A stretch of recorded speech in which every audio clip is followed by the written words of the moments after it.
Today in cars, a Toyota owner finds an unwelcome GPS tracker, a runaway Cybertruck crashes into a house, a cop breaks the law and posts about it on Facebook, people offer thousands just to drive a Cybertruck, Paul Walker's cars are going up for sale, and another person faces deadly consequences due to a dead Tesla battery.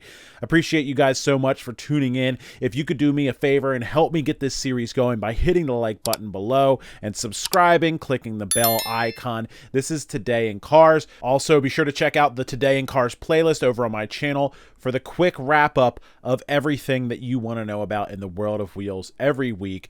Let's hop right into it. A YouTube user found a GPS tracker in his brand new car that was installed without his permission. When Anthony Doe purchased his brand new Toyota GR Corolla, he noticed that the battery died relatively quickly, more specifically 3 weeks after the car was left sitting. Coincidentally, he stumbled across a post from a tuner on Facebook who was claiming that he was having issues with the OBD2 port due to hidden tracking systems being installed. Anthony put two and two together and decided to pop off the lower part of his dashboard, and voila, a tracker with a blinking light indicating that it was on. They wired so hot that whoever's tracking these things will know every time you don't wear your seatbelt. So, ruling out the obvious list of what it could be, he says that the car was brand new and paid for in full, meaning that it wasn't there for repossession purposes. He also didn't sign up for any sort of theft recovery service. He says that the dealership denied any knowledge of the tracker at first, but then decided to tell him that the tracker was on the car to make sure that it didn't leave their lot if it wasn't supposed to. Anthony found this odd because he ordered the car new and he was even there when it got delivered, so why would they install it? Was a dealership employee eyeing up the car and thinking of stealing it? Is this an option that's just installed in everybody's car and only turned on when paid for? Anthony has enlisted the help of a lawyer to get to the bottom of it, and it's probably a good idea because the internet has a ton of questions about this one. This is the most terrifying Cybertruck story yet, as the negative press for the model just keeps on hitting. One owner allegedly had his Cybertruck accelerate out of control through his neighborhood before the truck stopped, only by crashing into a neighbor's house. He says the truck didn't even slow down in the process. Cobra One on the X platform shared the video saying that the truck laid down 50 feet of skid marks as it blasted through the neighborhood. All you hear is the screeching of tires along with a disturbing thud as the truck finally hits something to slow its momentum, and it was the side of a home.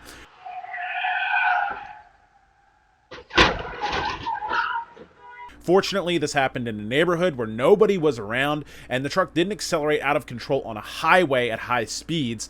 The user says that the back brakes were locked, but the vehicle was still accelerating and steering was non-responsive.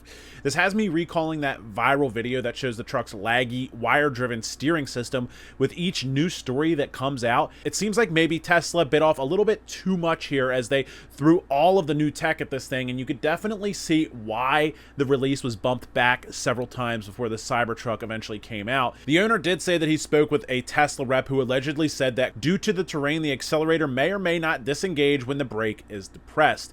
If that's actually true, I don't even know what to say about that massive safety concern.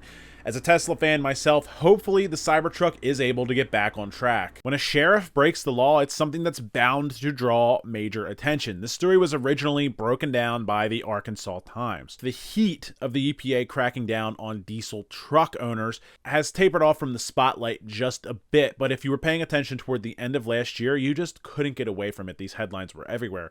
My favorite was when the EPA decided that they were going to peruse Facebook Marketplace and crack down on sellers who had deleted trucks on an individual level. Yeah, it was that crazy. Anyways, if I were to personally list an emissions deleted truck on Facebook Marketplace, it probably wouldn't be that big of a deal unless the EPA caught wind of it. However, when a sheriff does it, there are bound to be more than a few people doing a little bit of talking. It just so happened that the sheriff of Sharp County, Arkansas, decided to list his deleted truck for sale, and it grabbed the attention of the entire car community. I get it. There are cops out there that are enthusiasts, and you know, who's really being hurt by doing some little modifications like this? Turning around and posting it on Marketplace, though, what was this guy thinking? Unless he was completely anonymous, there was no way that this was going to fly. Technically, such modifications carry heavy penalties, including up to 2 years in prison and fines of up to $2,500. As far as I know, the listing was simply deleted, just like the truck, and everyone carried on with their lives. If you live in Sharp County, though, I'd venture to think that you might have the ultimate get-out-of-jail-free card if you're driving around in a modified vehicle.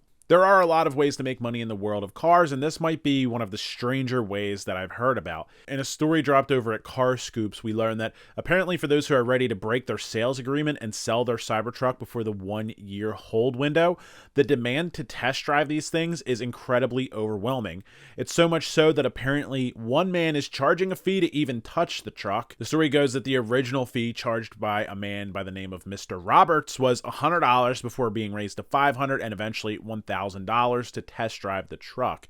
Even that wasn't enough to deter potential tire kickers. Instead, Mr. Roberts says that people are willing to pay the $1,000 just to drive the truck. In fact, he even says that one person offered him $2,000 just to get behind the wheel. It seems like the owner is not allowing people just to pay to get behind the wheel, but instead is hoping to collect a deposit that will go toward the sale of the truck. But for me, if that $2,000 offer is real, I would be strongly considering letting somebody get behind the wheel of my truck. If you're a fan of Paul Walker and want to own a piece of his personal car collection, you can do just that at an upcoming Mecum auction. Advertised on Mecum's website, we find a 1969 Chevrolet Camaro RS Z28 that both Paul and Roger Rodas owned.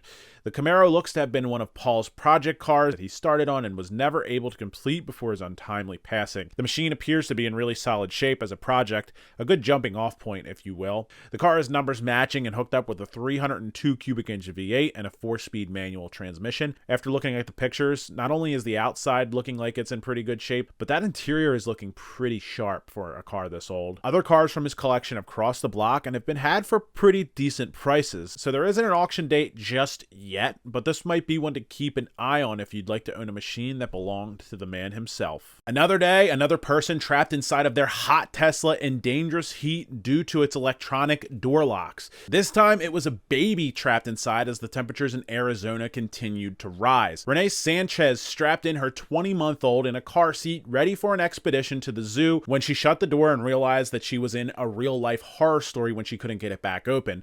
She says that neither her phone key nor her car key worked to get the door open and the toddler free. If you were inside of a dead Tesla, there's a simple manual release to pop the door open. Outside, no such thing exists. The only way to get in is to locate some wires, use a jump box, and then jump the car once you get a couple of panels open. Even if she had the items on hand to get the job done, Renee didn't have the time to look up the complicated process and carry it out in the emergency situation.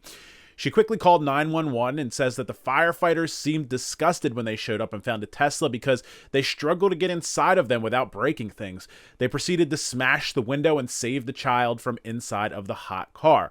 My question is, why are electronic handles even necessary in the first place? I remember my 2006 Corvette had them, and they never really added much value for me, just the pain in the rear end.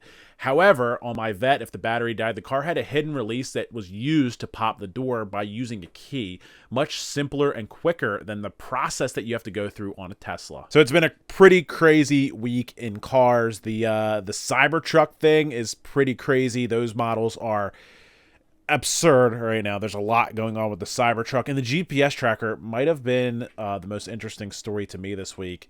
I'm not sure how I would feel. I want to feel like that's just something that was an accident, but these days you really never know. So thank you guys for checking in. Again, I appreciate if you made it this far. Please hit that like button down below, subscribe, bell icon, all the YouTube stuff. You guys know the YouTube stuff. I appreciate you so much for tuning in, supporting the channel, supporting me personally. So thank you guys very much. I'll catch you guys next week.